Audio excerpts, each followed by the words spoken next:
Welcome to Book and a Beer. The problem is I got the book, she has the beer, I'm on antibiotics, so no beer for me for 10 days. So this is day number 7. So I got 2 more days. It's actually no big deal. I'm like Santa Claus. I just like giving beer to people, and that's actually pretty enjoyable. Yeah. Isn't it?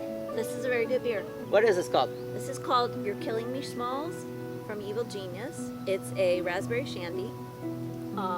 Very refreshing for the summertime. Not real sweet. Just the right amount of raspberry flavor. What is this on Untapped? What is this rated? I don't know. You do that. I don't. I just know what I like. See, I can't like tag her beers. But actually, I've had this. This is pretty good. We've had this in Fishtown, and we have it here. It's Evil Genius does some good stuff. It's not really sour. It's not really too sweet. It's just like It's not reddish. perfect. In hue. It's smooth. It's refreshing. It's a good summer Shandy. beer. It's a good Great summer. name if you're into that movie, which is the baseball movie, right? Yeah, baseball movie. All right, so quick, the Swerve. All right, a colleague of mine, smart guy, Bill Fulton, told me, bam, you need to the Swerve. Such a good book. This book is about a guy who used to work for a pope. The pope was crooked, right? Back in medieval. There were some, yeah. So the pope was defrocked or something happened to this pope. So this guy, he's out of a job, but he loves books, right? And this is when, you had monks writing, copying over books in monasteries throughout Europe. So this guy goes on an expedition looking for books. This is before, the Gutenberg, the printing press and everything.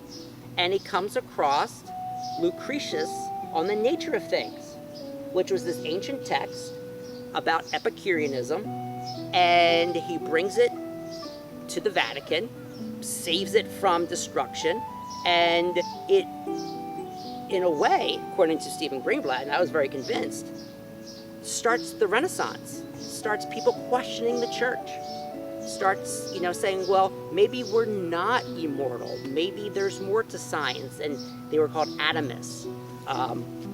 And Lucretius, on the Nature of Things, was suppressed by the church, said this is sacrilegious. So the very thing that the church protects says, okay, we want to keep it, but we don't want people reading it, right? Kind of, hypocritical.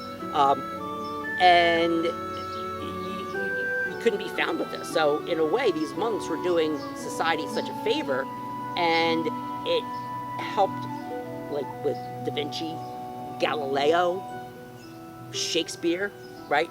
A couple hundred years later, Darwin, and after reading this book, and it's a mystery because it's like he's going into this, monastery in Germany, finding this, saying, "Oh my goodness, I can't believe what I found," and then taking it and then trying to do what he does with it. Now it's been a year or 2 since I've read it, so the details are a little sketchy. But the history of this book is that when my colleague told me about it, I gave it to my daughter, who took this book with her to Phoenix on the cross-country trip to her job. Her car was stolen in Albuquerque, right? Breaking Bad, and bad stuff, right? So the Swerve was stolen. With everything else. With everything else except a couple hats or something. Anyway, but the car was found, repaired, she's fine, and this book was replaced by our homeowners. So I don't think she ever read this yet, but I read it, and fantastic book. It got me to read Lucretius on the Nature of Things, not in Latin, translated, and a lot of things made a lot of sense to me. And when Jefferson, he says, alas, I'm Epicurean. Epicurean does not just mean the pursuit of pleasure, like this. This is the pursuit of pleasure, right? Enjoying each other, because if there is no heaven, and I hope there is a heaven, right, Mary? You want to be with me forever? Some days. Some days. That's a nice idea. But how about if there's not? How about if there is no heaven, and this is all we got? then we should enjoy company, fine beer, good books, family, friends, and it doesn't mean that it's hedonistic. It's not hedonism, right? It's not, you know, sleeping around. It's not that, right? But I would highly recommend reading the Swerve if you're up for it. There's some really good translations that have come out in reprinted. Lucretius on the Nature of Things. Because of the popularity of this book, and it makes you question a lot of things, because sometimes we just accept dogma that's been instilled in us at birth, and we just question. But like, well, we still need to question. Always need to question. I am really taking that beer right now. I have to wait. I'll have to go get a seltzer. Very good.